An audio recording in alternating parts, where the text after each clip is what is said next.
Hello everyone, நான் உங்கள் அலெக்சன். இன்றைக்கி வந்து பார்த்திங்கன்னா உலக அளவில் பேசக்கூடிய ஒரு விசித்திரமான மீனை பற்றி தான் நம்ம இன்றைக்கி பார்க்க போகிறோம். என்ன மீன் அப்படின்னு பார்த்தீங்கன்னா ஓர்ஃபிஷ் அப்படிங்கிற ஒரு மீனை தான் நம்ம இன்றைக்கி பார்க்க போகிறோம். ஓர்ஃபிஷ் அப்படிங்கிற ஒரு மீன் பார்க்கறதுக்கு வந்து பார்த்திங்கன்னா மெல்லிசாக தாங்க இருக்கும். அதுவும் சில்வர் நிறத்தில் மின்னக்கூடிய ஒரு அரிய வகை ஆழ்கடல் உயிரினமாக இருக்குங்க. இந்த மீனுக்கு வந்து பார்த்திங்கன்னா இன்னொரு பேர் வந்து பார்த்திங்கன்னா டூம்ஸ்டே ஃபிஷ் அப்படின்ட்டு இந்த மீனை அழைக்கிறாங்க. இந்த டூம்ஸ்டே ஃபிஷ் 36 அடி நீளம் வளரக்கூடிய ஒரு மீன். ஆனால் ஆழ்கடல் 660 அடியிலிருந்து 3280 அடி ஆழத்தில் வசிக்கின்ற ஒரு மீன் தான் டூம்ஸ்டே ஃபிஷ்.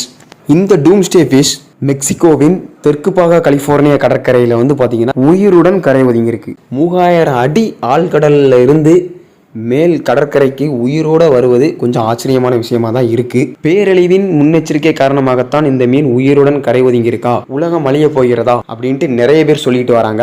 ஆனால் 2011ஆம் ஆண்டு ஜப்பான்ல வந்து பாத்தீங்கன்னா டூம்ஸ்டே ஃபிஷ் வந்து 20க்கும் மேற்பட்ட மீன்கள் வந்து இறந்த நிலையில் கரை ஒதுங்கி இருக்கு. இதனாலதான் நிலநடுக்கம் வந்தது அப்படின்ட்டு நெட்டிசன்கள் வந்து ஒரு பக்கம் சொல்லிட்டு இருந்தாங்க. ஆனால் 2019ஆம் ஆண்டு ஜப்பான்ல வந்து பாத்தீங்கன்னா ஆராய்ச்சியின்படி பாத்தீங்கன்னா தண்ணீர் மாற்றம் காரணமாக, நோய் காரணமாக இந்த மீன்கள் கரை ஒதுங்கி இருக்கலாம் என ஆராய்ச்சி ஆய்வாளர்கள் கண்டறிந்தனர். மேலும் தகவல்களுக்கு நீங்க இன்னும் Alex Vivasayi YouTube channel and Instagram பேஜை ஃபாலோ பண்ணாம வீடியோ பார்த்தீங்கன்னா ஃபாலோ பண்ணிட்டு வீடியோ பாருங்க. நெக்ஸ்ட் வீடியோவில் சந்திக்கலாம். பாய் பாய்.